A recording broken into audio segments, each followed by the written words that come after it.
પંચાયત સમાચાર 24 માં આપનું સ્વાગત છે। એક નજર આજના સમાચાર પર।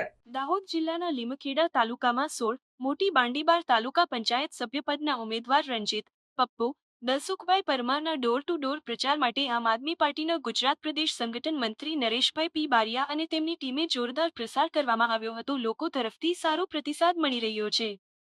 પ્રાપ્ત માહિતી અનુસાર દાહોદ જિલ્લાના લીમખેડા તાલુકામાં 16 મોટી બાંડીબાર તાલુકા પંચાયતમાં સભ્યપદના ઉમેદવાર Ranjitbhai Pappu Dalsukhbhai Parmar door to door પ્રચાર ગુજરાત પ્રદેશ સંગઠન મંત્રી નરેશભાઈ પી બારિયા અને તેમની ટીમે જોરદાર પ્રસાર કરવામાં આવ્યો હતો, જેમાં સારો પ્રતિસાદ મળી રહ્યો છે। ત્યારે લોકોમાં ઉત્સાહ જોવા મળ્યો હતો। જોરદાર પ્રતિસાદ મળ્યો છે અને આમ આદમી પાર્ટીના ઉમેદવાર જીતે તેવું દેખાઈ રહ્યું છે અને તેમાં ગુજરાત પ્રદેશ સંગઠન મંત્રી નરેશભાઈ પી બારિયા, આમ આદમી પાર્ટીના જિલ્લા પ્રમુખ રાકેશભાઈ બારિયા અને રાજેન્દ્રભાઈ કટારા, જિલ્લા મહામંત્રી વિમલભાઈ તાવિયાડ, જિલ્લા મંત્રી લીમખેડા પાર્ટી પ્રમુખ સચિનભાઈ ડોક્ટર લીમખેડા, ઉપપ્રમુખ પ્રભાકર ડાંગી, પ્રહલાદ પરમાર, કાર્યકારી લીમખેડા સિંગવડ પાર્ટી પ્રમુખ પ્રવીણભાઈ ડામોર, મહેબસિંહ ચૌહાણ યુવા મોરચાના પ્રમુખ તેમજ આમ આદમી પાર્ટીના સંગઠનના હોદ્દેદારો મોટી સંખ્યામાં પ્રચાર પ્રસાર જોડાયા હતા, જેમાં સંગઠન મંત્રી નરેશભાઈ દ્વારા આમ આદમી પાર્ટીના કાર્યો અને આમ આદમી પાર્ટીની વિચાર વિશે અને ભાજપના શાસનમાં થયેલા ભ્રષ્ટાચાર વિશે વાત કરવામાં આવી હતી। આમ આદમી પાર્ટીના ઉમેદવારને જીતાડવા અપીલ કરવામાં આવી હતી અને દિલ્હીમાં ભલે કેજરીવાલ સાહેબ હાર્યા હશે પણ તેમની વિચારધારા નથી હારી, કોઈએ ગભરાવાની જરૂર નથી તેવી વાત કરવામાં આવી હતી।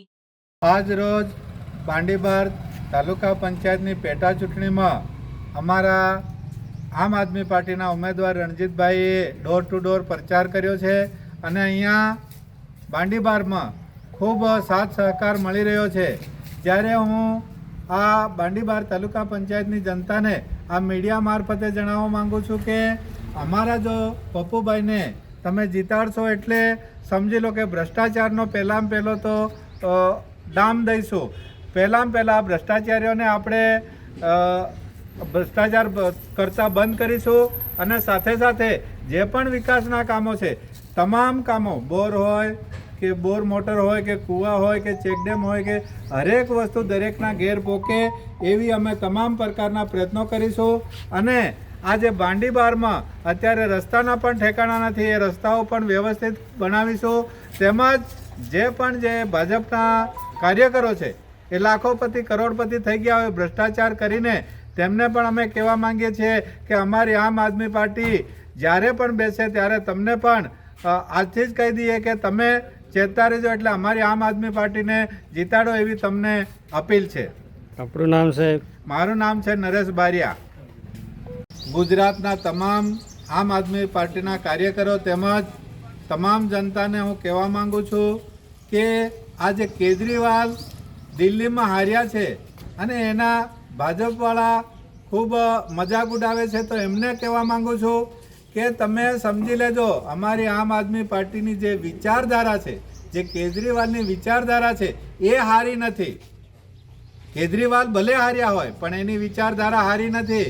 ભાજપને ત્યાં બોલવું પડ્યું છે કે 2500 રૂપિયા બહેનોને આપીશું, બસની સુવિધા ફ્રી કરાવીશું, લાઇટ વીજળી છે એ મફત કરાવીશું। તમામ જે કેજરીવાલ સાહેબની વિચારધારા હતી એ એને અમલમાં દિલ્હીમાં મૂકવા પડશે, તો ત્યાં લોકો ભાજપને પણ દોડાવવાના છે। એવી જ રીતે જે માંગણી ગુજરાતમાં થાય છે, જ્યાં દિલ્હીમાં બહેનોને જે ભાજપવાળાએ બહેનો માટે જે 2500 રૂપિયા જે જાહેર કર્યા છે એવા જ ગુજરાતમાં પણ મળવા જોઈએ એવી અમારી આમ આદમી પાર્ટીની માંગ છે। અને આ વિચારધારા ક્યારેય હારશે નહીં, ભલે અમારા કેજરીવાલ હારશે કે અમારા ઉમેદવાર નાના મોટા કોઈ પણ હારે, એનાથી અમારી વિચારધારા હારવાની નથી। આ વિચારધારા એક દિવસ ભારત દેશનું ભવિષ્ય બદલશે, યુવાઓનું ભવિષ્ય બદલશે અને ભારત દેશને એક શુદ્ધિકરણ, જે પ્રશાસનમાં જે ભ્રષ્ટાચાર આવી ગયો છે, જે ખરાબ દૂષણો અંદર પેસી ગયા છે, એ પ્રશાસનને અમે શુદ્ધિકરણ કરીશું। જ્યાં પણ ભ્રષ્ટાચાર થાય છે તેનો નાશ કરીશું। અમે બાંડીબાર સીટમાં પ્રચાર કરી રહ્યા છીએ ત્યારે હું ગુજરાતની સમગ્ર જનતાને પણ કહેવા માંગુ છું કે અમારા જે આમ આદમી પાર્ટીના વિચારો છે, જે સૂચનો છે એ આજે આખા દેશમાં ચાલી રહ્યા છે। અમારી વિચારધારા છે, કેજરીવાલ સાહેબની વિચારધારા છે।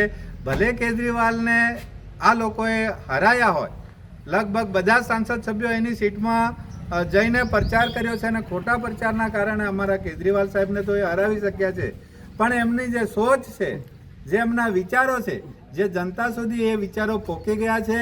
અમારી આમ આદમી પાર્ટી ક્યારેય હારવાની નથી. આ જે અમારા વિચારો છે જનતાના સુખાકારી માટે છે. વીજળી મફત આપવાના છે, એવી જ રીતે બહેનોને 2100 જો અમારી આમ આદમી પાર્ટી જીતશે તો 2100 રૂપિયા આપવાના છે. એવા અમારા વિચારો છે. દરેક નાના માણસ સુધી અમારા વિચારો પહોંચ્યા છે. અમારા આમ આદમી પાર્ટીના કાર્યકરોએ પણ નાસીપાસ થવાની જરૂર નથી. આજે ભારત દેશનું જે ભવિષ્ય અમે બદલવા માંગીએ છીએ એ ફક્ત ને ફક્ત આમ આદમી પાર્ટી જ બદલી શકે. જે ભ્રષ્ટાચારો થઈ રહ્યા છે, ખરાબ દૂષણો થઈ રહ્યા છે, આજે પોલીસ તંત્ર પણ લોકોને હેરાન કરી રહ્યું છે. બાઇકો લઈને જાય છે, ગાડીઓ લઈને જાય છે, એમને તમામને હેરાન કરી રહ્યું છે. દરેક ડિપાર્ટમેન્ટમાં આજે ટકાવારી ચાલે છે. આ તમામ ટકાવારીઓ અમારી આમ આદમી પાર્ટી જ બંધ કરી શકશે એવી અમારી વિચારધારા છે. તેથી કોઈ ભાઈઓએ નારાજ થવાની જરૂર નથી. એ ગુજરાતની તમામ જનતાને હું કહેવા માંગુ છું કે અમારી આમ આદમી પાર્ટી સ્વચ્છ છબી ધરાવે છે અને દરેક જનતા સાથે અમારી પાર્ટી જોડાય અને અમારી પાર્ટીમાં લોકો પણ જોડાય એવી અમે આશા રાખીએ છીએ.